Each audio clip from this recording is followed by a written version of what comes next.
ஆண்டவராக இயேசு கிறிஸ்து நாமத்தினால் அசம்பிளிஸ் ஆஃப் காட் வெள்ளூர் திருச்சபை சார்பாக உங்களை அவருக்கு வாழ்த்துதலை தெரிவித்துக் கொள்கிறோம். ஒவ்வொரு வெள்ளிக்கிழமையும் இரவு நாம் ஒரு short Bible study, no your Bible என்கிற தலைப்பிலே நாம் கற்றுக்கொள்ள கர்த்தர் நமக்கு கிருபை கொடுத்திருக்கிறார். எங்களுடைய திருச்சபையின் போதகர்கள் குழு அதை கொடுக்கிறதை நீங்கள் அறிந்திருக்கிறீர்கள். இன்றைக்கு நீதிமொழிகள் 3ஆம் அதிகாரத்திலிருந்து don't principles and it's blessings என்கிற தலைப்பிலே ஒரு 5-6 காரியங்களை நான் வேகமாய் சொல்ல விரும்புகிறேன். செய்யக்கூடாத கொள்கைகள் மற்றும் ஆசீர்வாதங்கள். நாம் வேதத்தை வாசிக்கும் பொழுதெல்லாம் கடமைக்காக வாசிக்க கூடாது, அதிலிருந்து சில கொள்கைகளை நாம் பிடிக்க வேண்டும் என்பது உங்களுக்கு தெரியும். நான் அடிக்கடி இதை சொல்லியிருக்கிறேன் எங்களுடைய திருச்சபையில். whenever you read the Bible, you look for principles. Don't read just for the sake of reading. இன்னைக்கு ஒரு சாப்டர் வாசித்திருக்கிறோம் அல்லது ஒரு பேசேஜ் வாசித்தோம், நான் கற்றுக்கொண்ட ஒரு சத்தியம் என்ன என்பது உங்களுக்கு கண்டிப்பாக என்ன செய்யணும், தெரியணும். தெரியாத பட்சத்தில் நாம் வாசிக்கிறதுக்கான அர்த்தங்கள் வீணாக போய்விடும். நீதிமொழிகள் நாம் அடிக்கடி பழக்கப்பட்ட புத்தகங்களில் ஒன்று. சங்கீதத்துக்கு அடுத்தபடியாக அதிகமாக விரும்பி வாசிக்கப்படக்கூடிய புஸ்தகங்கள் ஒன்று. நிறைய வாழ்க்கை கொள்கைகளை உள்ளடக்கிய புஸ்தகம். குடும்பத்திற்கு, தனிப்பட்ட வாழ்க்கைக்கு, ஆவிக்குரிய வாழ்க்கை, சமுதாய வாழ்க்கை என எல்லாவற்றுக்கும் அது மிக பிரயோஜனமான ஒன்றாய் காணப்படுகிறது. இந்த நீதிமொழிகளை நாம் பலமுறை வாசித்திருக்கிறோம். நான் இதை வாசித்த பொழுது அதில் நாம் செய்யக்கூடாது என்று ஒன்றை சொல்லி ஒரு ஆசீர்வாதத்தை கர்த்தர் வைத்திருக்கிறார். இதை நீ செய்யாமல் இருந்தால் இது உனக்கு கிடைக்கும் என்று அது ரொம்ப அழகாக சொல்லப்பட்டிருக்கிறதை நாம் பார்க்கிறோம். நீங்கள் முடிந்தால் உங்கள் வேதத்தை திருப்பி வைத்துக் கொள்ளுங்கள், அல்லது நீங்கள் கவனிக்கும்படி உங்கள் அன்புடன் கேட்டுக்கொள்கிறேன். நீதிமொழிகள் 3. என் மகனே, என் போதகத்தை மறவாதே, உன் இருதயம் என் கட்டளைகளை காக்க கடவுது. அவைகள் உனக்கு நீடித்த நாட்களையும் தீர்க்காயுசையும் சமாதானத்தையும் பெருக பண்ணும். My son, don't forget my law, but let your heart keep my commandments, for length of days and long life and peace they will add to you. பாருங்க, முதலாவது சொல்லப்பட்ட ஒரு வார்த்தை இந்த 2 வசனத்துல, டோன்ட் forget his laws. அவருடைய பிரமாணங்களை மறக்காதே. ரொம்ப எளிமையாக ஆண்டவர் சொல்லியிருக்கிறார், அவருடைய பிரமாணங்களை மறக்காதே. மறக்காவிட்டால் என்ன கிடைக்கும் என்று சொல்லப்பட்டிருக்கிறது, உனக்கு நீடித்த ஆயுசும், லாங் லைஃப் அண்ட் பீஸ், நீடித்த ஆயுசும் உனக்கு சமாதானத்தையும் தருவேன் என்று சொல்லியிருக்கிறார். இந்த பரிசுத்த வேதாகமம் என்பது கிறிஸ்தவ மார்க்கத்தின் புனித நூல் என்பது அல்ல, நமக்கு அது தெரியும். It's not a religious literature of Christianity, as have several religion or every religion has got literature. இந்த கிறிஸ்தவ மார்க்கத்தில் இருக்கிற இந்த பரிசுத்த வேதாகமம் என்பது அது புனிதமானது. அது மிகவும் நம்முடைய வாழ்க்கையிலே தேவையான ஒன்று, நம்முடைய வாழ்க்கையில மறக்கக்கூடாத ஒன்று. ஒவ்வொரு ஞாயிற்றுக்கிழமையும் ஆலயத்திற்கு எடுத்துக்கொண்டு போவதற்காக அல்லது வீட்டில் முக்கியமான இடங்களில் வைத்திருப்பதற்காக கொடுக்கப்பட்ட ஒன்று அல்ல. நாம் அவைகளை எப்பொழுதும் நாம் என்ன செய்ய வேண்டும், நம்முடைய வாழ்க்கையில வைத்திருக்க வேண்டும். வாசித்து, தியானித்து, ஆராய்ந்து, இருதயத்தில் பக்குவப்படுத்துகிற அல்லது இருதயத்தில் பதித்து வைக்கிற ஒரு அனுபவத்திற்குள் நாம் என்ன செய்ய வேண்டும், நாம் கொண்டு போக வேண்டும். அதான் ஆண்டவர் திரும்ப திரும்ப ஞானியை வைத்து சொல்லுகிறார், என் மகனே, நீ போதகத்தை மறவாதே. Never forget my laws, keep it in your hearts. உன் இருதயத்தில் எப்பொழுதும் என்ன செய், அதை வைத்துக்கொள்.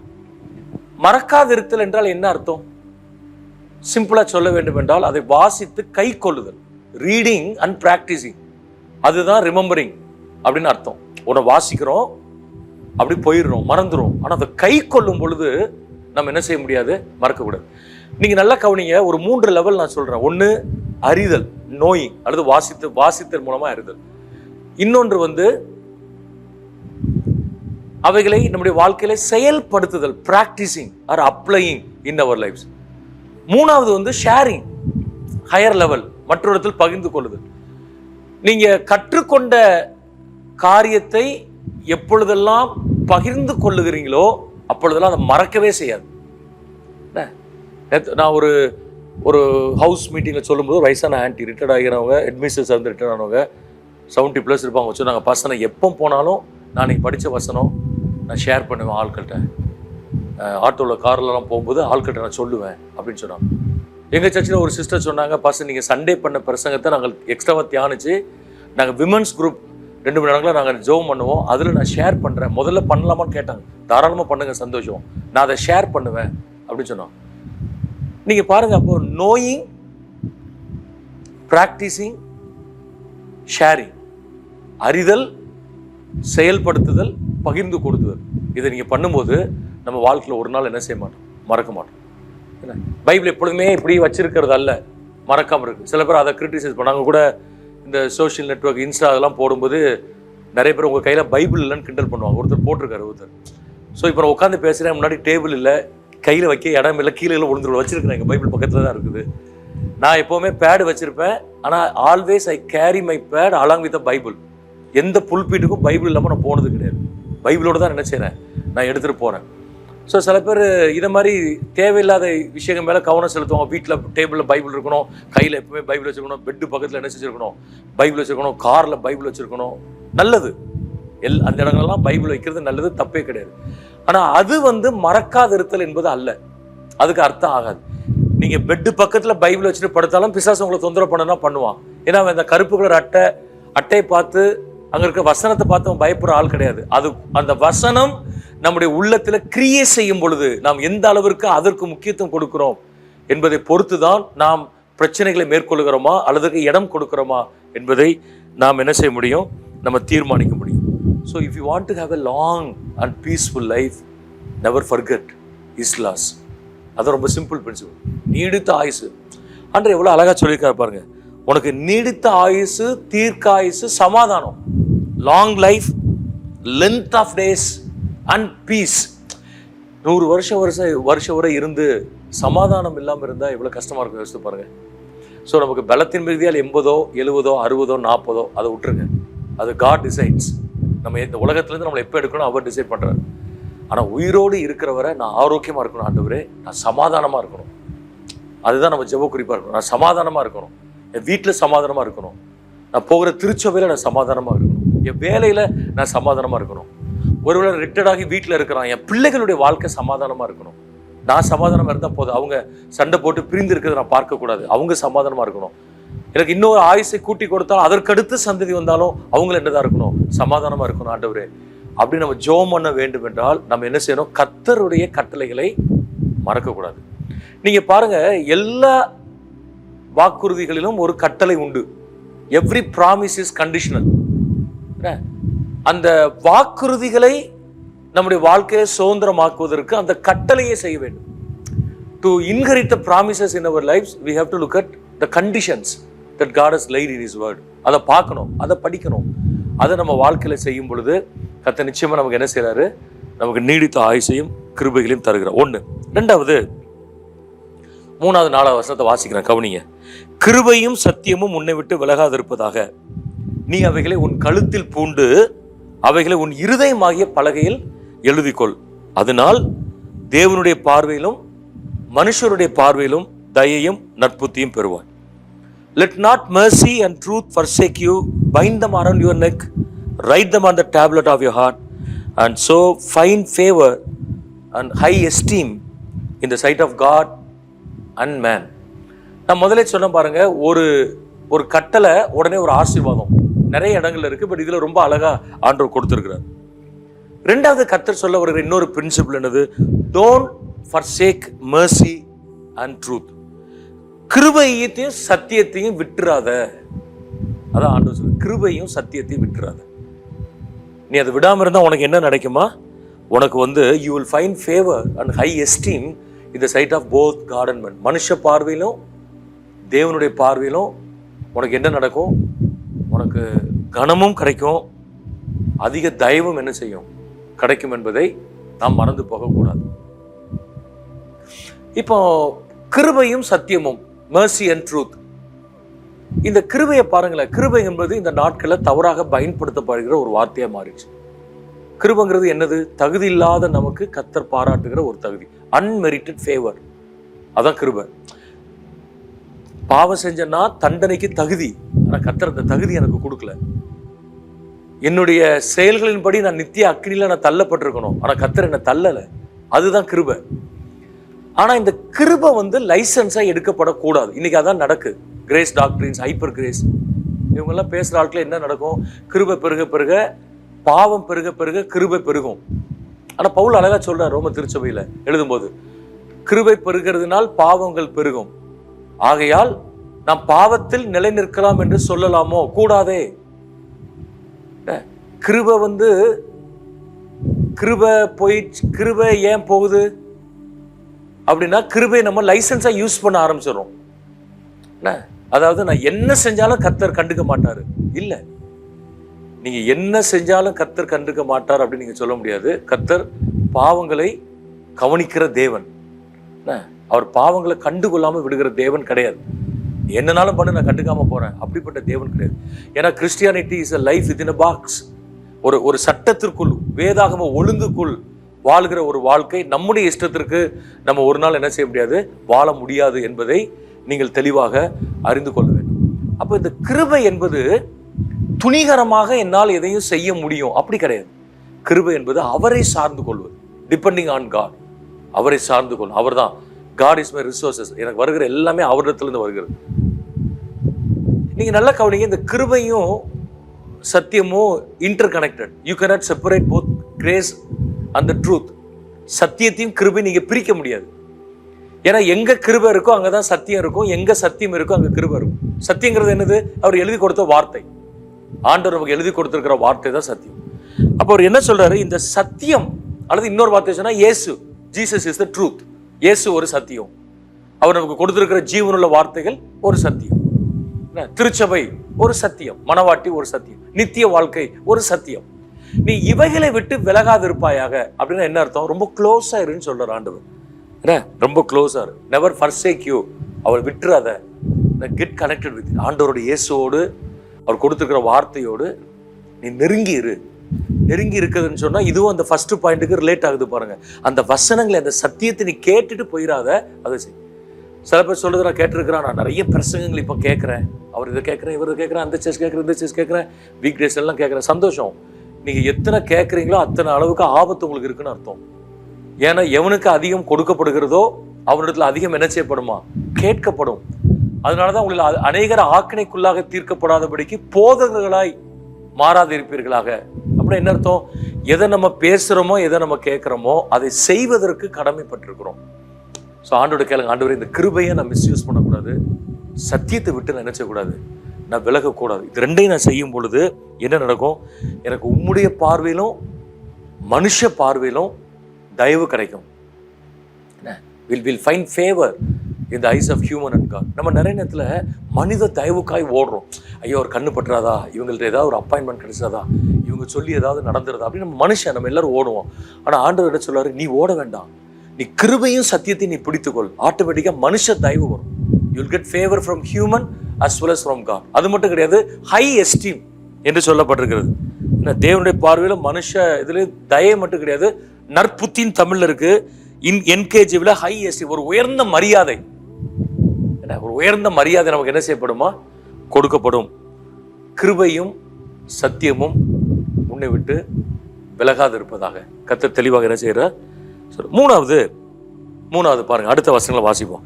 உன் சுய புத்தின் மேல் சாயாமல் உன் முழு இருதயத்தோடும் கர்த்தரில் நம்பிக்கையாக இருந்து உன் வழிகள் எல்லாம் அவரை நினைத்துக்கொள், அப்பொழுது அவர் உன் பாதைகளை செவ்வாய்ப்படுத்துவார். Trust in the Lord with all your heart and lean not on your own understanding. In all your ways acknowledge him and he shall direct your paths. அந்த மூணாவது என்ன தெரியுமா சொல்றாரு? Don't lean on your own understanding. உன்னுடைய சொந்த புத்தின் மேல சாயாத. அதான் மூணாவது டோன்ட் பிரின்சிபிள். சுய புத்தின் மேல் சாயாத. சுய புத்தின் மேல் சாயாத அப்படின்னா என்ன அர்த்தம்? பொதுவாக நம்ம எதையோ டிபெண்ட் பண்ணி பழகிட்டோம். இப்போ சுய புத்தி மேல சாயணும் அல்லது கர்த்தர் மேல சாயணும், ரெண்டுல ஏதாவது ஒரு ஆப்ஷன்ஸ் தான். நீங்க ஆண்டர் மேல சாஞ்சிட்டீங்க அப்படின்னா சுய புத்தியை விட்டுருவீங்க, சுய புத்தி மேல் சாயறதை விட்டுருவீங்க. சுய புத்தின் மேல் சாய்கிற பழக்கம் உங்களுக்கு வந்துச்சுன்னா ஆண்டர் மேல் சாய்ந்து கொள், டிபெண்டிங் ஆன் காட், அதை நம்ம என்ன செஞ்சிருவோம்? விட்டுருவோம். இப்ப ஆண்டர் என்ன சொல்றாரு? உன்னுடைய புரிந்து கொள்ளுதலின்படி நடக்கிற ஒரு வாழ்க்கைக்கு தான் நீ உன்னை உட்படுத்தி இருக்கிறாய் என்று சொன்னால் உன் பாதைகள் செவ்வாய்ப்படுத்தப்படாது. God cannot lead your paths. அதில் நிறைய பிரச்சனை, போராட்டம் வரும், தப்பான வழிகள் வரும், டிஸ்ட்ராக்ஷன்ஸ் வரும், வேற எங்கேயும் ட்ராக்ல ஓட முடியாது, வேற எங்கேயும் ஓட வேண்டிய அனுபவம் வரும்.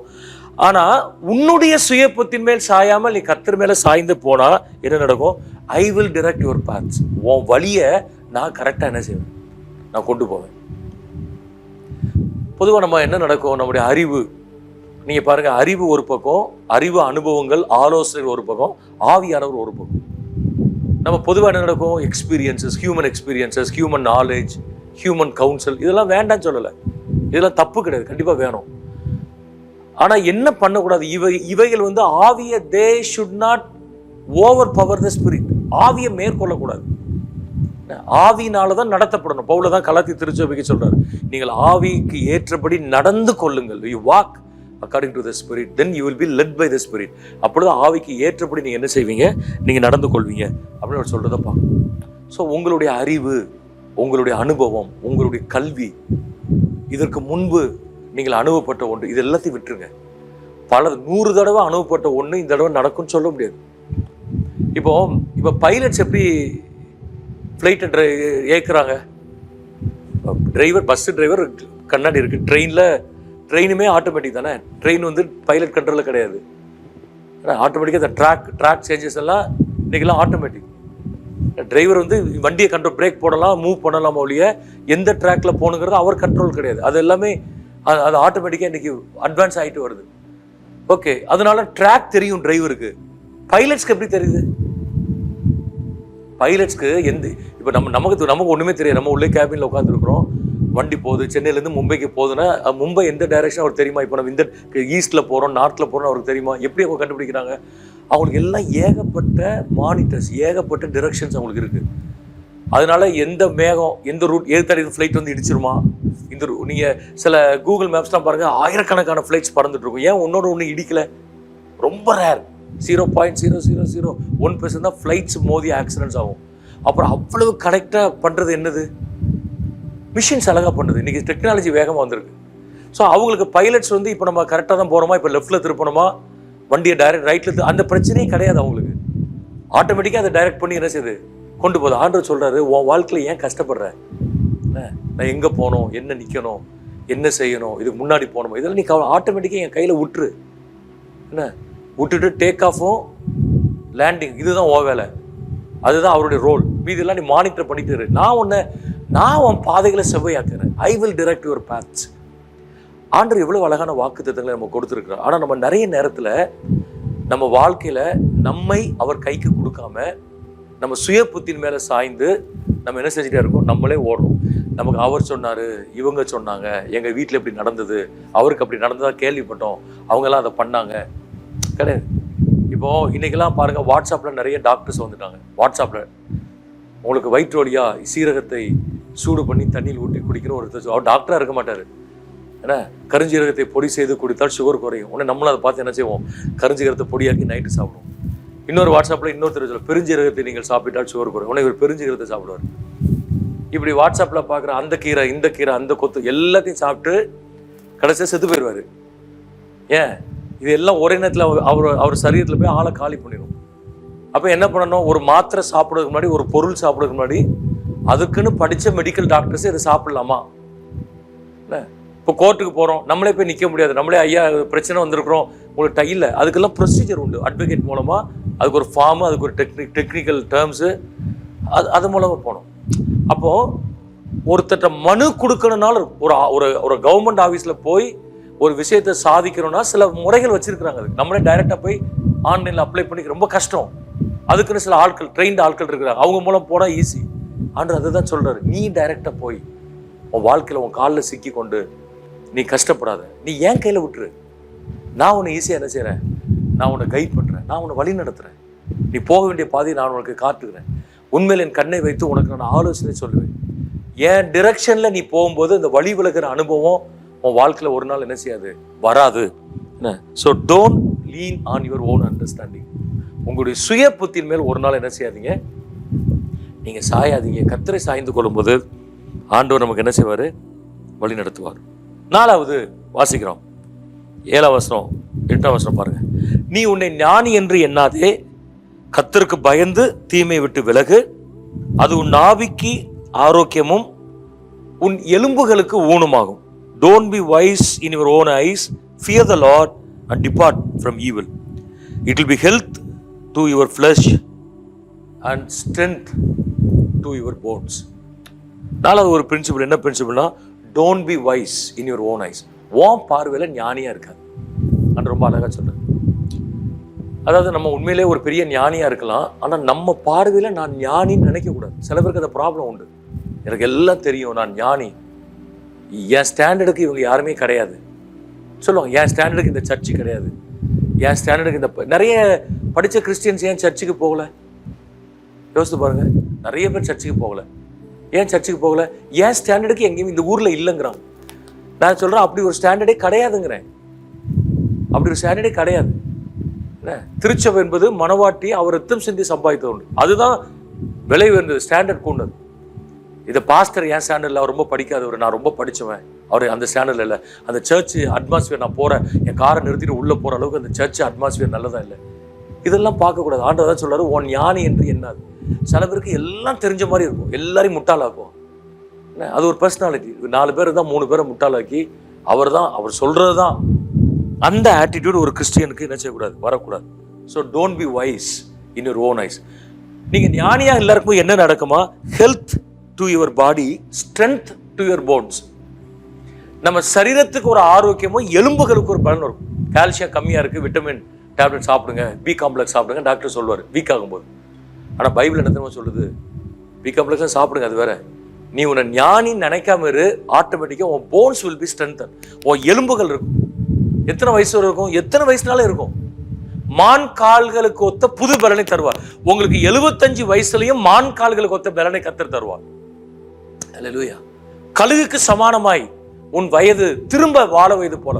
கழுகு பத்தி நம்ம நிறைய படிச்சிருக்கிறோம்.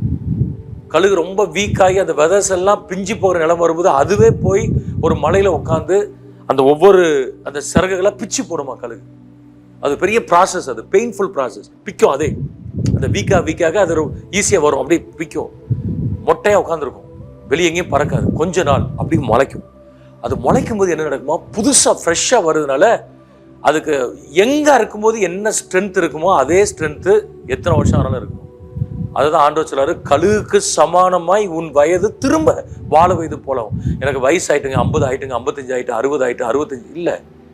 ஆண்டவர் சொல்றாரு, உன் எலும்புகளுக்கு பலனும் உன் சரீரத்துக்கு ஆரோக்கியம் வரும். ஸோ எனக்கு டேப்லெட்ஸும் ட்ரீட்மெண்ட் மட்டும்தான் என்ன ஸ்ட்ரென்த் ஆக்குதுன்னு நினைக்காதீங்க.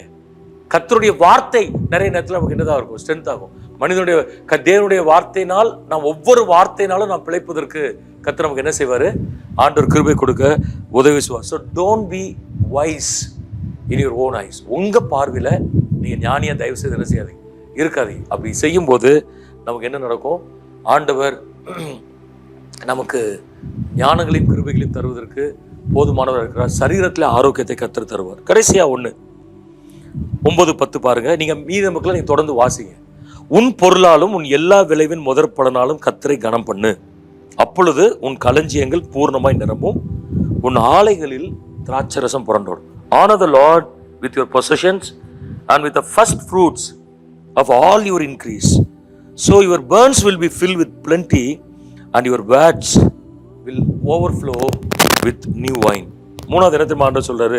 5வது தினத்தில் கர்த்தர் சொல்றாரு, don't misuse your possessions and first fruits. உன்னுடைய பொருட்களையும் உன்னுடைய விளைவின் முதற் பலனையும் தவறாக பயன்படுத்தாதே.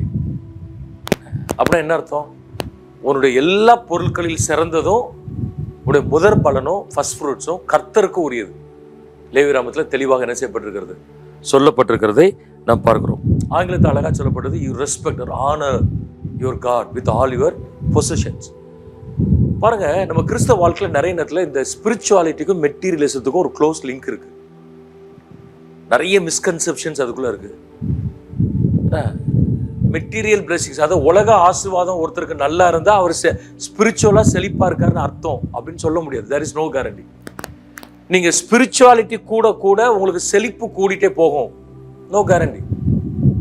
நீங்கள் ரொம்ப செழிப்பாக இருந்தால் ஸ்பிரிச்சுவலாக இருக்க மாட்டீங்க, தப்பு. எவ்வளவு செழிப்பாக பணக்காரர் இருந்தாலும் ஸ்பிரிச்சுவலாக என்ன செய்யலாம், இருக்கலாம்.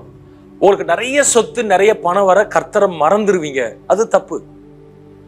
ஏழைகள் மட்டும்தான் ஆண்டவர் நினைப்பாங்க, பணக்காரங்க மறந்துடுவாங்க, தப்பு. அப்படி கிடையாது. அதே நேரத்தில் நீங்கள் அதான் நான் நிறைய சொல்கிறேன், நீங்கள் நிறைய பணத்தில் பொருளாதாரத்தில் செலுத்திட்டே போக போக போக உங்கள் ஆவிக்குரிய வாழ்க்கையும் செழிப்பாக இருக்கும். அதுவும் தப்பு. அப்போ how do we handle all our possessions அந்த ஃபர்ஸ்ட் பார்ன்? கர்த்தர் கொடுத்துருக்கிற எல்லா விதமான பொருட்கள் பொசஷன்ங்கிறது நிறைய இருக்குது. டைம் ஒரு பொசஷன், ரிலேஷன்ஷிப் ஒரு பொசஷன், மெட்டீரியல் பிளெஸிங்ஸ், லேண்ட் ஒரு பொசஷன், மணி ஒரு பொசஷன், ஹவுசஸ் ஒரு பொசஷன். இதெல்லாம் எப்படி ஹேண்டில் பண்ணுறீங்க? ஆண்டவர் சொல்ல இதெல்லாம் நீ ஆண்டவருக்காக ஆனர் பண்ணுங்கிறது.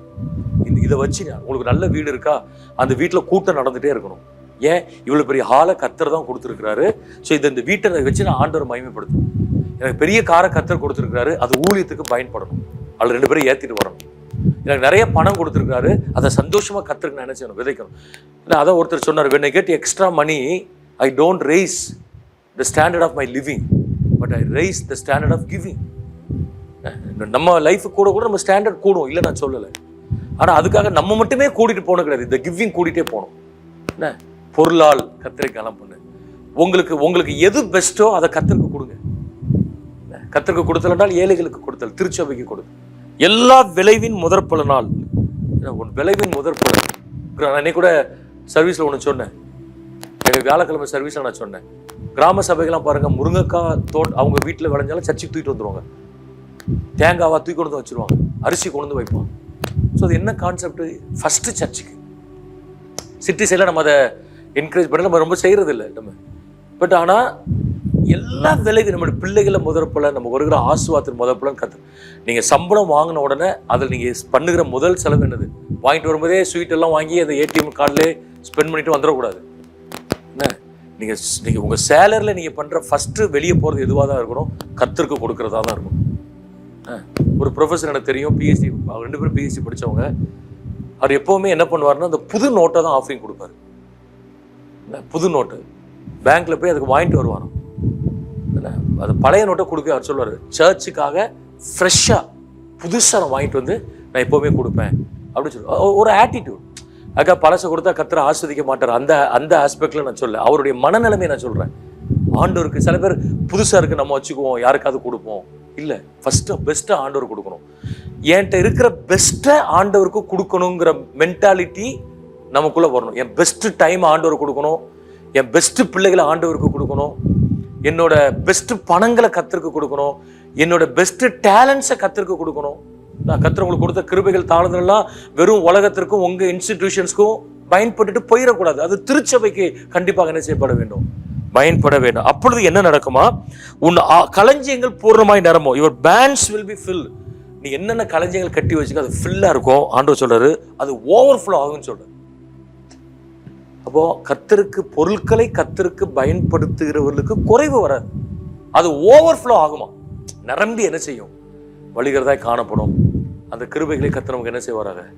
ஆண்டவர் தருவாராக. கண்ணுமுடி ஜோமனும் இருக்கிற இடங்கள் ஆண்டவரே, இந்த நீதிபதிகள் 3ஆம் அதிகாரத்தில் டோன்ட் பிரின்சிபிள்ஸ், செய்யக்கூடாத காரியங்களும் அதை நாங்கள் செய்யாமல் இருக்கும்போது வருகிற ஆசீர்வாதங்களையும் நீ ஞானி மூலமாக எங்களுக்கு எழுதி வைத்திருக்கிறீர். அதை நாங்கள் சிந்திப்பதற்கு கிருபை கொடுத்திருக்கிறேன். தொடர்ந்து நீதிமொழிகளை இந்த கண்ணோட்டத்தில் சிந்திப்பதற்கு எங்களுக்கு கிருபை தாரும். அவைகளை எங்கள் வாழ்க்கையிலே செயல்படுத்துவதற்கு, வெறுமனே அறிந்து கற்றுக்கொண்டு போய்விடுவது மாத்திரமல்ல, செயல்படுத்தவும் பிறரோடு பகிர்ந்து கொள்ளவும் கர்த்தர் எங்களுக்கு கிருபை தரும்படியாக ஜெபிக்கிறோம். வசனத்தை கேட்ட யாவருக்கும், கேட்க போகிற யாவருக்கும் இந்த ஆசீர்வாதமாய் மாற்றித்தாரும். அவருடைய களஞ்சியங்களில் பூர்ணமும், அவருடைய ஆலைகளில் திராட்சரசம் புரண்டோடவும் கர்த்தர் கிருபை செய்கிறார். பிதா, குமாரன், பரிசுத்தாவின் நாமத்தினாலே ஆசீர்வதிக்கிறோம். இயேசு நாமத்தில் ஜெபிக்கிறோம் நல்ல பிதாவே. God bless you.